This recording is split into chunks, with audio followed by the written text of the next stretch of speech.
Пари-матч. Официальный партнер Ювентус. Играют они. Побеждаешь ты.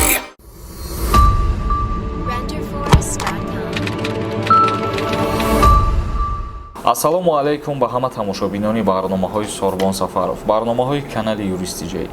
Тамошобинони азиз, имрӯз мо оиди якчанд масъалае суҳбат мекунем ки тааллуқ дорад ба муҳоҷирое ки дар Федератсияи Россия қарор доранд, чунки ҳамарӯза саволҳоеро пешниҳод мекунанд ва мо ҷамъоварӣ кардем, махсусан ҳамун саволҳоро барнома кардем дар ҳамин маврид.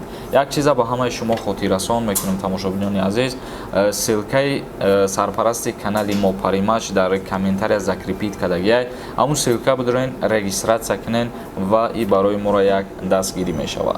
Як савол ба миён меояд аз ҷониби тамошобино, саволое ки бисёртар ҳамарӯза бояд истифода баранд, ҳамин чизора ба мо пешниҳод мекунанд. Ҳамун саволҳоро мо танҳо ҷамъ кардем.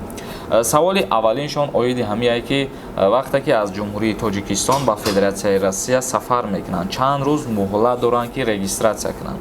Вақте ки шаҳрванди ҷумҳурии Тоҷикистон ба Федератсияи Россия сафар мекунад, дар дохили Россия 15 рӯз вақт дорад ки регистратсия кунад. Яъне ки дар муддати 15 рӯз бояд вай ҳатман регистратсия кунад. ва барои шахсиятҳое ки аз Узбекистон меоянд 7 рӯз муҳлат дода мешавад. Ва саволи дигар боз ба миён меояд ки барои патент чанд рӯз муҳлат доранд, ё ки шахсиятҳое ки патентшон буд мешавад, оё метавонанд ки бе убури граница амро проделит кунанд. шахсиятҳое ки аз ҷумҳурии Тоҷикистон ба Федератсияи Россия дохил мешаванд, ин шахсиятҳо низ 30 рӯз муҳлат доранд барои дастрас намудан ё барои тайёр кардани патенти худшон. вале як чизи дигаро ба ҳамаи шумо хотиррасон мекунам ки ҳар касе ки патента ҳуҷҷатҳоша пешниҳод карданӣ мешавад, пеш аз пешниҳод кардани ҳуҷҷатҳо ва пеш аз пардохт кардани ҳамон маблағи патент, шумо аввал проверка кунед ки дар база данни регистратсияи пешакӣ кардагии шумо бошад. Чунки дар ҳолате ки агар регистратсияи шумо дар база данни набошад, дар ин ҳолат патенти шумо ба шумо дода намешавад. Яъне суми шумо беҳуда мешавад ва сумтон месӯзад. Ба ҳамин хотир ҳамин чиза ба назар бигирен, пеш аз патент кардан аввал проверка кунед ки дар база данни регистратсиятон ҳаст ё ки не. ва оиди ин чизе ки бе убур кардани мард шумо проделит кардан метавонед патента ё не. албатта ин чизам президенти Федератсияи Россия айни ҳол иҷоза додагӣ аст аз сабаби баста будани марзҳо. ҳар як шахсияте ки дар дохили Россия кору фаъолият мекунад ва патенти ӯ агар буд шава, ӯ метавонад ки як моҳ пеш аз буд шидани патенташ барои проделит кардани патент муроҷиат кунад ба ФМС. нафарҳое ки дандонҳои худро сафед кардан мехоҳанд ё мехоҳанд хунукии дандонро табобат кунанд ё мехоҳанд барои рост кардани дандонҳо брекет монанд, ба рақамҳои рӯи экран муроҷиат кунед. духтури дандон дар Федератсияи Россия шаҳри Москва мебошад. як саволи дигар ба миён меояд. бисёри нафарҳо ин саволам пешниҳод мекунанд ки оё шахсиятҳое ки ба воситаи Беларусия марза убур кардагияну ба Россия дохил шидагиян чӣ мешавад? оё иёро ҳуҷҷат мекунанд ё ин ки намекунанд?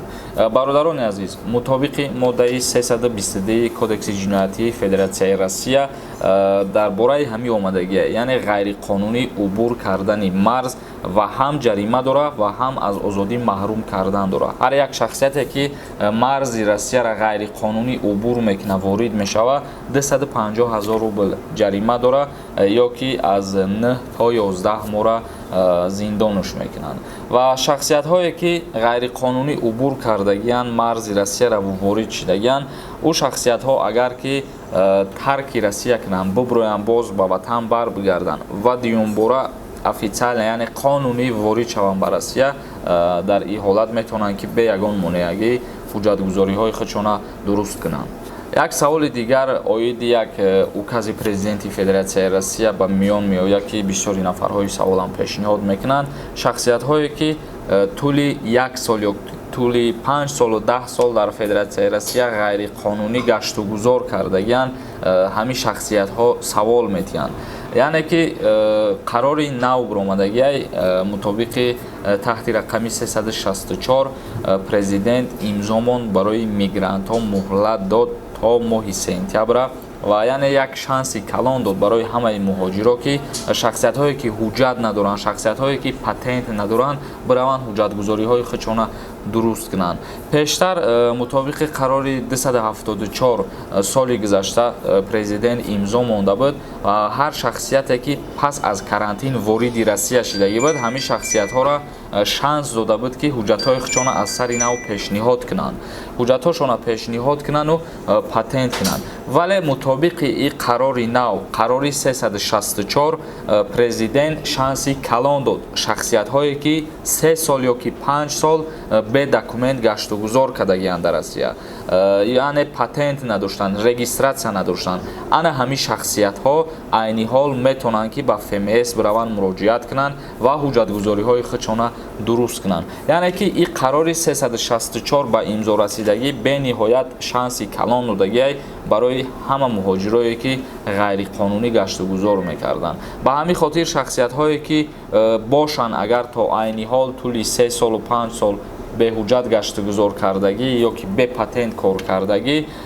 ин шахсиятҳо ба шумо гуфта мешавад ки як шанси бениҳоят хубай бренд ба ФМС муроҷиат кунед, аз инҷа пас қонунӣ гаштугузор кунед. чунки агар пас аз қарор ба анҷом расидан мумкин бо ягон қарори дигар баъд ба имзо раса, шахсиятҳое ки дар ин қадар муҳлат ҳуҷҷатгузорӣ накардану муроҷиат накардан мумкин ба депортшон кунанд ё мумкин ягон ҷаримашон кунанд. ба ҳамин хотир айни ҳол ба ҳамаи муҳоҷиро фурсат додагӣ ҳастанд бирем барои ҳуҷҷатотон ҳаматон муроҷиат кунед, чӣ ягон нарушение дошта бошед ё чӣ ягон ҳуқуқвайронкунӣ кардагӣ бошед, то моҳи сентябр шумо муҳлат доред ки ҳуҷҷатҳои худтона тахт кунед ва депортон намекунанд. тамошобинони азиз, ин буд як камтар маълумот оиди ҳамун саволҳое ки шумо ҳамарӯза зиёд ба мо пешниҳод мекарден. ба ҳамин хотир мо ҳамун саволҳоро ҳамаша ҷамъ кардему махсус ба ҳамин мавзӯъ як навор пешниҳоди шумо гардонидем.